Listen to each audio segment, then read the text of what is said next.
Welcome to the Happenstance Chef. Today we are making my mother's brisket, as per request of one of our viewers, and with lovely potatoes, lovely carrots. It is going to be delicious, and you are going to be surprised how easy this is. With every great recipe, there's a great story. This is Passover. We're making a Passover brisket today, so I'm going to tell my story of Passover brisket. When I first moved to Los Angeles, there was a group of us, 12 of us, and we rotated Seder every year. Well, 2005 was my year. Never made a brisket before, knew all the stuff that I had to make, had some help because everybody was bringing stuff, but I was responsible for the main dishes. So I called my mother because her brisket was legendary. I called her and I said, "Mom, how do I do this?" And she said, "Son, I'm going to send you the recipe." Remember these? So here was the recipe.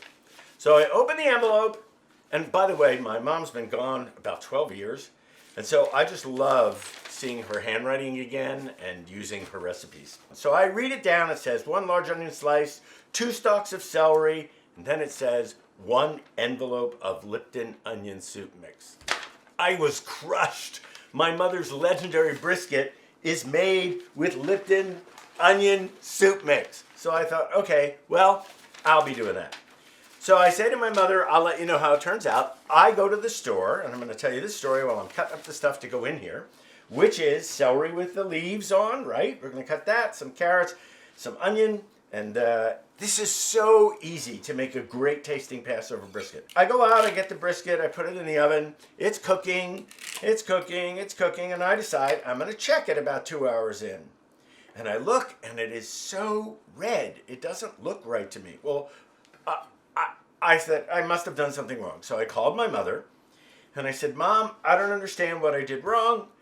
The brisket is red.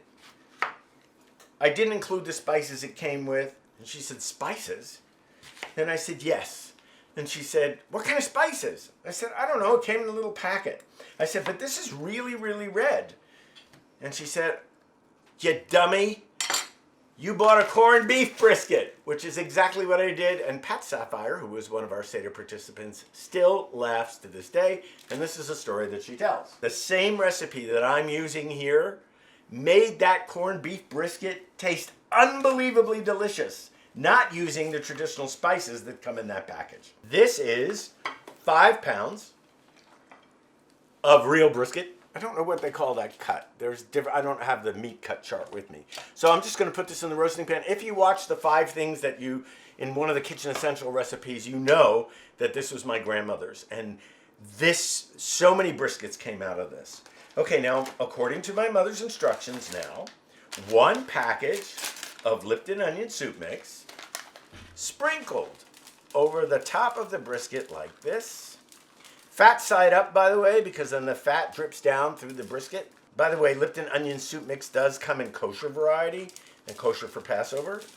Passover is March 27th, and that's why we're getting this episode out real fast. Okay, then she said the cut up celery, so I usually just put it on top like that, a little bit on top, a little bit around the sides. Now, what Mom didn't do was she didn't add the potatoes and the carrots. I just want to make this one like great meal that's easy to do. So here's my 1 large onion. Be sure to like, comment, and I would love it if you subscribe to the channel. Once I hit 1,000 subscribers, I can actually give the channel its official name in the URL. So I'd appreciate your subscribing and telling your friends. And if you want a brisket that is unbelievable, tell your friends about this simple recipe. And then these are these Dutch yellow potatoes that I find are so sweet. So I'm throwing these in. It's going to cook for about 4 hours. And so those will be done. And look how easy that is, right? Then Mama said about 1/4 cup of water. So I'm going to add a little more. I have found out that if I add, she said 3/4 of a cup. I add a cup because over the years I've learned. And that, my friends, is it. Now this is going to go in the oven for 4 hours at 300, a very slow cook. Da-da-da. Wow, that really puffed up there, didn't it? It's a lot of fat. Yeah, it's a lot of fat. Let me just slide this in here. So a lot of fat. So now we have to let it rest for a while before we cut it.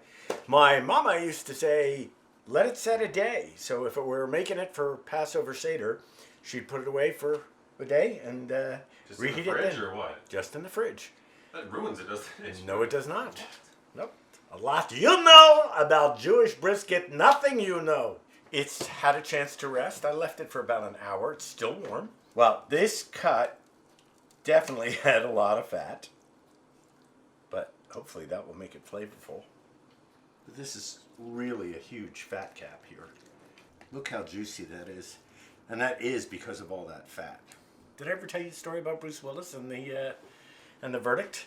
So when I was an actor, I was in The Verdict with Paul Newman, and I was on the defense team. I was working for James Mason's firm, and there was a guy that showed up every day behind me. He was an extra, but he always showed up late, and he never showed up with what he wore the day before exactly. And then one day he was super late, and actually what happened was we had to go back and shoot a shot. So continuity was an issue. And he was late, and they kind of yelled at him, and he and I had come to talk to one another over, it was like 2 weeks we're in the Astoria studios. And we come to talk to each other, and I said to him, if you keep this up, late and not wearing what you're supposed to, boy, I think it'd be pretty hard to make it in this business.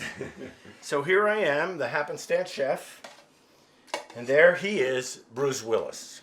All right, Andrew, I think it's time for you. Is that to eat? It is time to eat.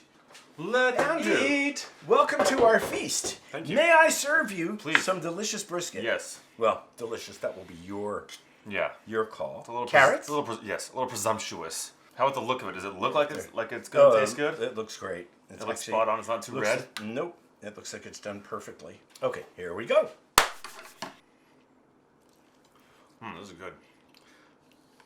I don't know what all those little Jewish boys are worried about. A brisket is great. That's all a brisket is, right? Eating a brisket. Oh boy, I'm not going there. I am not going there. All modesty aside, folks. Nailed it. I nailed it. Thank you for joining us on the Happenstance Chef. This brisket recipe is below. Be sure to like, comment, throw in a cooking challenge if you want in the comments, and hit that bell, and please, if you want to know when the next episode is, and please subscribe. I'm trying to get up to that 1,000 subscriber mark, so I can actually have the URL, the Happenstance Chef. Thank you, and we'll see you next time on the Happenstance Chef. It is good, isn't it? Delicious.